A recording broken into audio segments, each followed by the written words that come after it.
Hi, today we're doing a review of Kevin Horsley's book, Limitless Memory. Remember fast, remember long. After watching this video, you'll learn how to easily remember new names and passwords.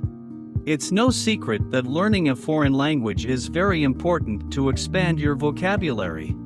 You will learn techniques for easy memorizing words. Do you want to develop your memory for learning? We'll tell you how to do it.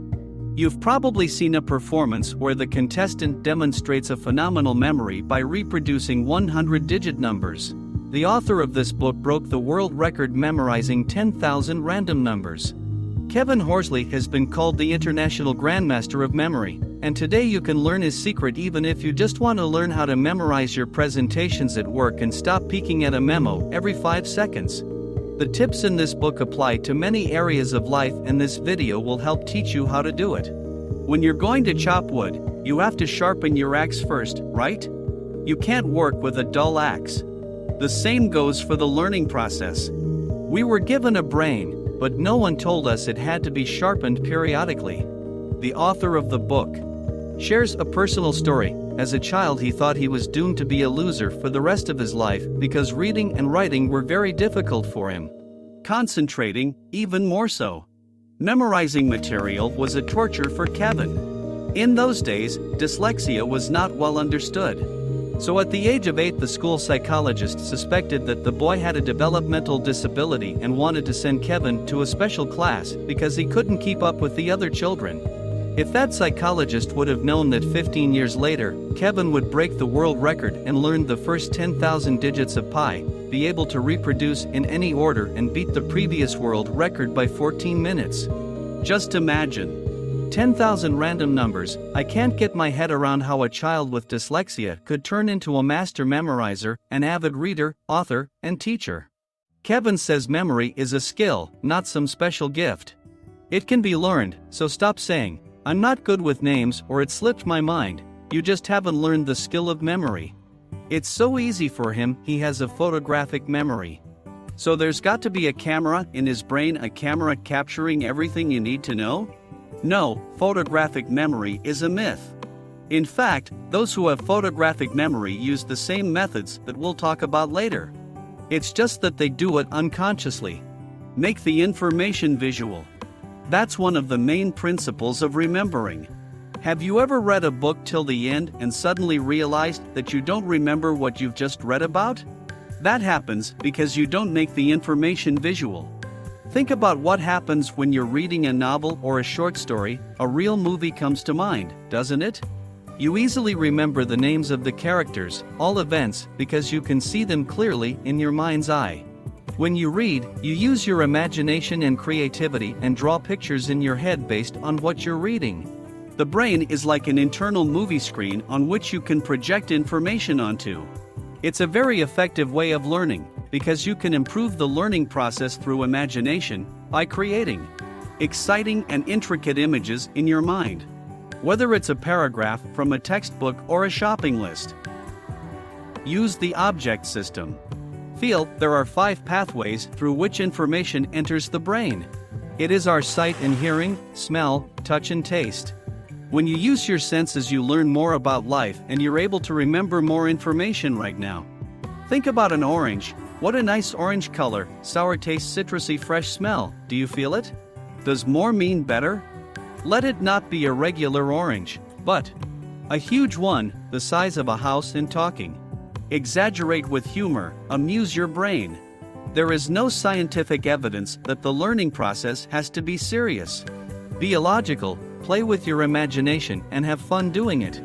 Create positive, hypertrophied educational memories. Develop a storyline. Now choose action for your orange that are easier to remember. For example, a movie or a slideshow. A regular orange will not be remembered as easy as if it suddenly started walk and talk. Make the information you want to remember come alive and in color. The image system can be used to remember almost any kind of information. So remember these 3 important steps.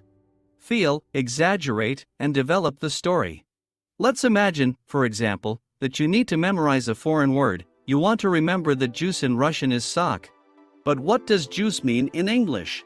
We're certainly not going to put juice on your foot. Can you imagine drinking juice in your socks?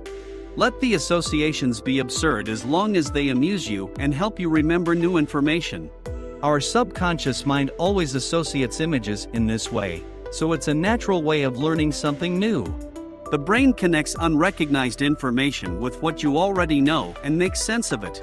You could say it's instinctive figurative memorization. Let's take a look at the methods of memorizing in practice. Method 1: Remembering with the help of the car. Imagine a car. Now imagine yourself squeezing the juice from a giant pear through the grill. Take a cucumber and tap it on the hood, get in the car. Oops, you sat right on top of the strawberries that on the driver's seat. Feel the crushed berries underneath you. Now throw an egg right in the face of the person sitting next to you in the passenger seat. Now get out of the car, walk around and imagine there's a huge orange on the roof of the car. Open the trunk and you can smell fish. The trunk is full of fish, there's broccoli growing out of the tailpipe and the tires are made of bananas. From beginning to end, go over the whole car again, exactly the same way.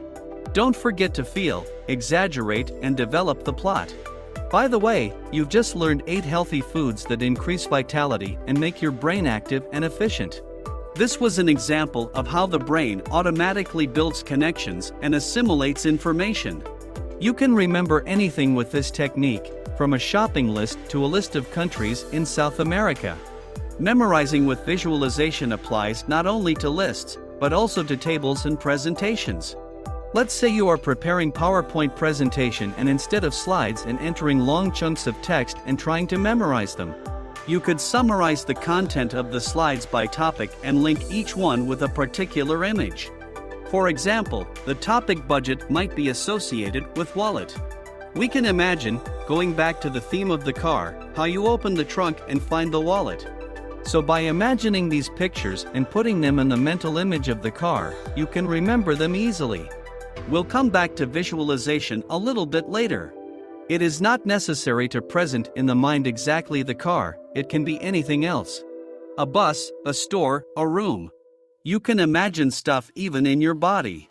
Like your legs, your knees, your chest, your hands, your head. If you want to focus your attention to your words, to your priorities in health, then turn information into something tangible, into objects.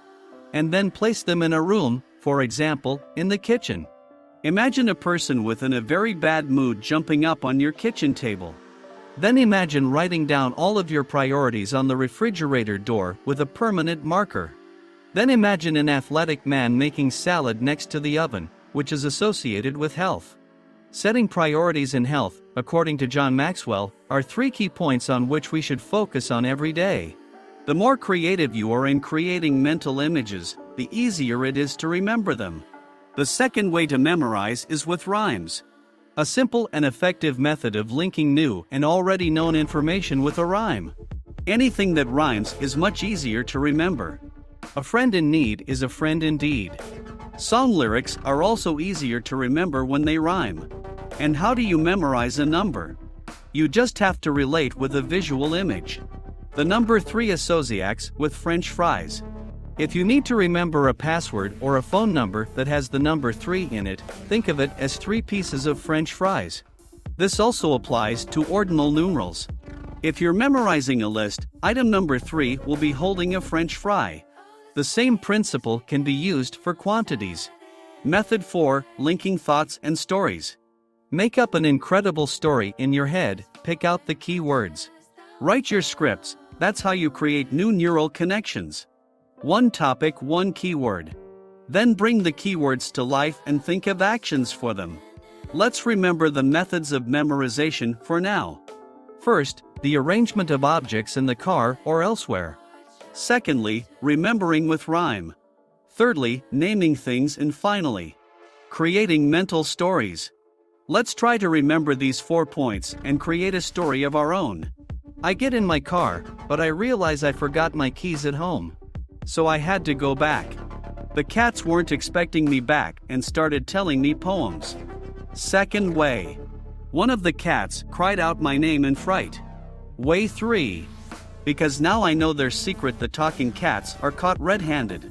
The cats began to tell me the story of how they learned to talk. The fourth way. The more ridiculous the story, the easier it is to remember, and don't forget the image system to feel exaggerated and develop the story.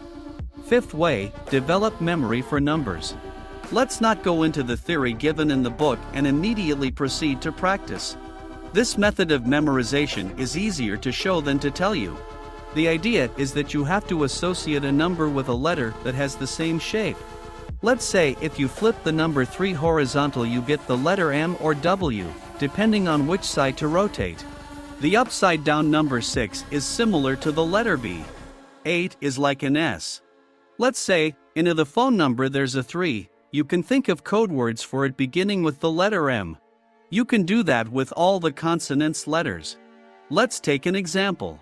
You are studying the biography of Marie Curie, a woman who was twice awarded Nobel Prize twice.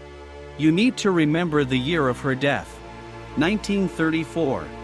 And remembering the first 2 numbers is easy because we understand that we're talking about recent history. The only thing left to remember is the number 34, where 3 is the letter M, and 4 is like R if you turn it the other way. It is one of the methods that Kevin used to memorize the first 10,000 digits of the number pi. You don't have to follow the author's example and make associations numbers with letters. You can make up your own. The most important thing is that you can use this technique to remember phone numbers, dates, addresses, amounts, and so on. Turn the numbers into words or phrases so you can memorize them better. Way 6. Artistic miniatures. We've already learned how to transform information into images and even play them into a mini-movie. You can combine it into miniatures and create collages from sketches or Google Images. Let's say you need to prepare for a presentation at work or at school.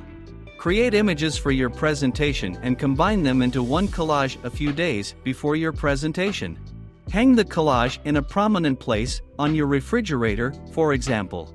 It will make it easier for you to prepare for the presentation. Now let's test your memory.